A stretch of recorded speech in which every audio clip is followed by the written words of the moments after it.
Hei, Siim, siin täna õpime kümnend murde korrutama. Ma ütlen kohe siin alguses kokkuvõtteks ära, et kümnend murde korrutamine on sisuliselt samasugune nagu täisarvude korrutamine. Aga see on väike erinevus, seal tuleb pärast korrutamist teha üks funktsioon, mida me enne ei ole teinud, et seda sa siis näed kohe seal, kui me sinna jõuame. Aga kõigepealt võtame harjutuse ülesande.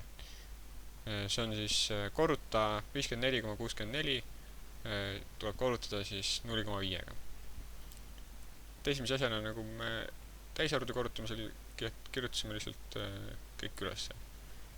Ja lükkasime siis niimoodi, et paremalt oleks siis, nad oleks kõik nagu paremale joondatud.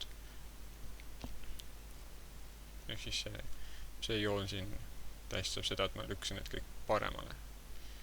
See täpselt samamoodi nagu siis täisarvude korrutamisel, et kõik on siin joondatud siia nende juurest. Ja nüüd ma pean nüüd omavahel korrutama. Ja süsteem jälle samamoodi täpselt, et alustan. Et siin on nüüd komad ka vahel, et need komad ei tohi kindlasti kirjutamata jätta, aga alguses me lihtsalt võime nad ära unustada, et me ei pea nende peale üldse mõtlema. Et pane lihtsalt pigista pool silma kinni nende komade juures ja proovime korrutada lihtsalt 5464 korrutame 5-ga. Vaatame, mis saame. Nii, 4 korda 5 on 20. 2 läheb edasi. 5 korda 6 on 30, pluss 2 on 32. 3 läheb edasi. 5 korda 4 on 20, pluss 3 on 23. Siis 2 läheb edasi.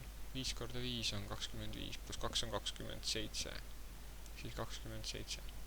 Nii, ja nüüd selleks hetkeks me oleme teinud täpselt sama asja, mida siis näiteks oleks 5464 korda 5. Aga nüüd meil tuleb see uus hetk, see uus funktsioon, mida me peame ära õppima. On see, et tuleb jälgida nüüd komakohti. Ja nüüd me peame kokku lugema kõik kohad peale koma, kõik murdarvu osad, ehk siis näiteks see on 1, see on teine koht, 2 kohta, ja nüüd siin arvus on ka 1 koht, ehk siis kokku on 1, 2, 3 kohta.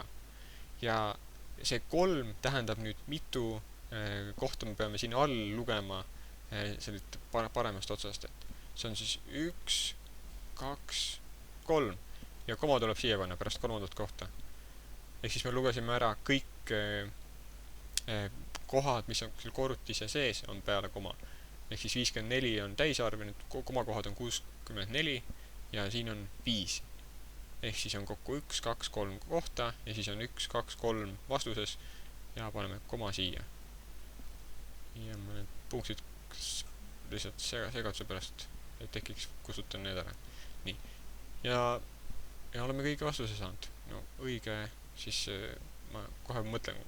Siin saab ühte kiiret kontrolli teha ka, et kui me võtame selle arvu, mis on 0,5, 0,5, 5 on sama, mis 5 kümnendikku. Ja see on tegelikult sama, mis 1 kahendik. 1 kahendik on pool, et sa mäletad, et meil oli terve kook ja pool kooki on 1 kahendik. Nii, ja kui me võtame 1 kahendiku korrutama, ehk siis me peame algse arvu, no vaatame, see 54,64 oli tervik, see oli 54,64 ja kui me korrutame seda 0,5-ga või siis 1,2-ga, siis me tegelikult lihtsalt võtame pooleks selle koogi. Ja kui sa vaatad, et 54 jagatud 2-ga tuleb täpselt 27 sisuliselt ja 64 jagatud 2-ga on 32, et see on väga mõistlik, et me saime siukse vastuse ja see vastus ei saa vale olla. Ole tubli!